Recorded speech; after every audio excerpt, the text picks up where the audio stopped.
Just the fact that they kick this episode off with these bandits running and just humiliating them to that point, and then immediately the first scene we see with Ark and Nauta is just this menacing, almost goofball face because, the eyes lit up and you have Furby's friend sitting on the shoulder. That is just hilarious. That's comedy gold in my opinion. And to finally get properly introduced to who is clearly being established as one of the main characters of this show, we get officially introduced Ariane, and she's incredible. I love that she's a badass. I love that she rocks her looks. I love the fact that she also has a wholesome, innocent side to her.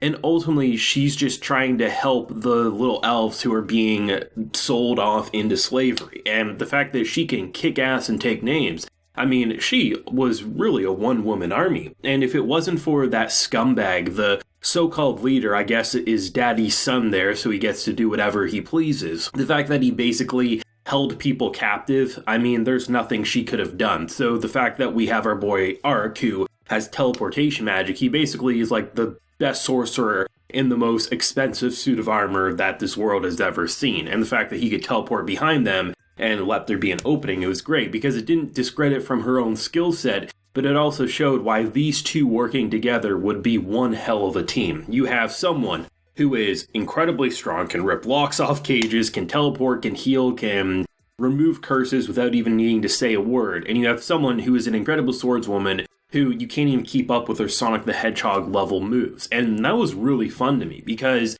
they, at first, I mean, of course, we get another content warning, and it seems like they're just placing it in every episode just to cover their tracks. But I think in episodes like these, given that it's dealing with slavery and the fact that you have just this level of scumbag that it's hard to compare in terms of recent anime, like I can't look at, say, last season or anything, but in the past couple of years, I mean, there's definitely been some scumbag bandits that you're just like, okay, where's the Goblin Slayer? Where's the person who's going to cut these fools apart? And I love that our boy Ark, he's not a sociopath. He's not someone who gets off on killing. In fact, if he can avoid killing, he's going to do so because he doesn't want to take innocent people's lives. But when it comes to bandits who are, doing horrible, despicable things like that, I mean, he's going to cut them apart need be. And I think just to see how they paint these bandits, not as human, but as garbage, literal filth on the ground that you would walk over. There's not a single moment in this episode or in the first episode which dealt with similar subject matter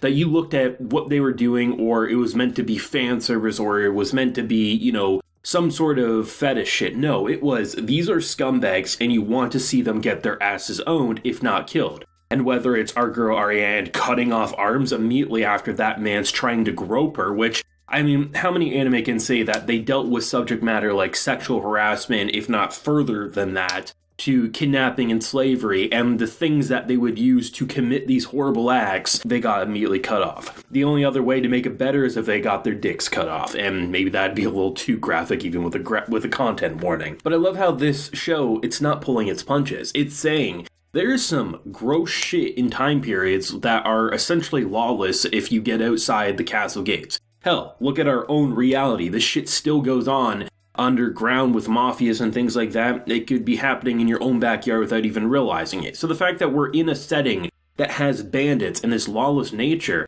I'm glad that they're showing it, but then immediately punishing those, because if you're going to tell us that our man Ark is a one-man army, and then you're going to introduce a woman who is a one-woman army, you best take care of those fools and make sure they're punished, and they immediately do so.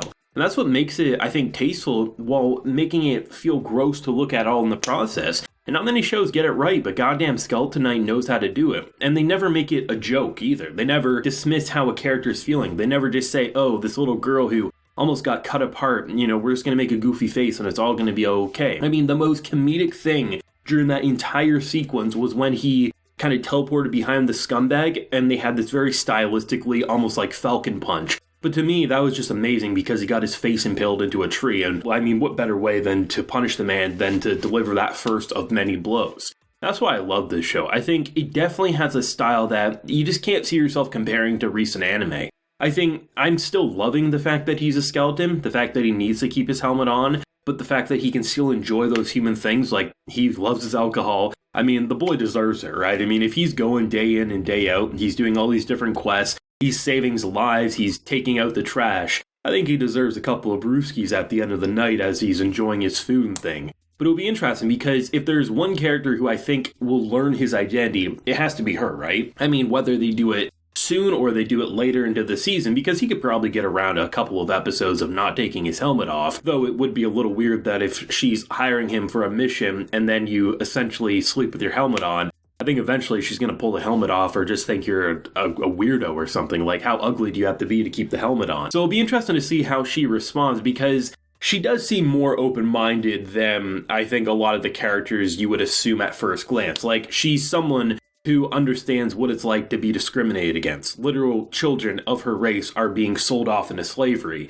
I think given enough time and seeing what he has to offer, even though there was a misunderstanding that he was a bandit and things, I think I could see her accepting and keeping the secret, but at the same time, she does have that feisty side, so it's hard to say if a sword would be drawn or not. Though I do have to commend the production of this show, because half the time, Ark is a 3D character model, and sometimes even Ariane herself was 3D. The initial fight scene when she started to attack him, she was actually 3D a good majority of that, but goddamn do they blend it really, really well.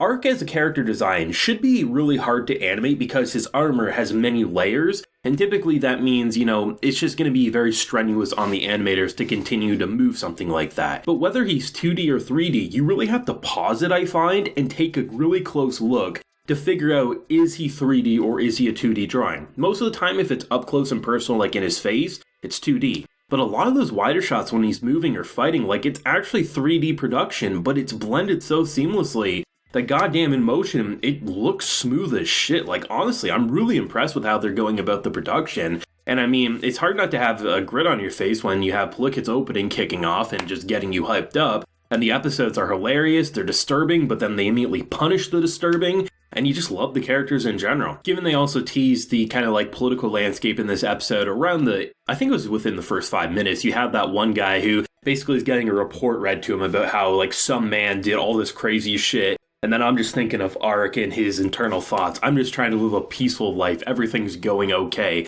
As he's literally making a name for himself without realizing it. As they're kind of subtly teasing the princes and the political landscape. It's nothing too deep as of yet, but they're definitely laying the breadcrumbs and the foundation so that when Ark comes more into contact with either the prince or the person that we saw in this episode, there's gonna be political ramifications. Like, shit's gonna go down because of his interference. And I'm glad that they're establishing it now before he actually gets officially involved, so the viewer watching will have a deeper connection than, Ark himself will. That's the type of stuff that separates a good show from an amazing show. And so far for me, this is an amazing show with a great foundation to work on and many styles it can honestly utilize. I'm loving it. If 3 episodes needed to prove anything, it definitely proved that this is one of the shows you have to keep up with this anime season, and I'm very excited for more. But thoughts if you have any? Let me know your feelings down below, leave a like if you enjoyed, and subscribe if you're new around here. So until next time, everyone, please take care and have a good one.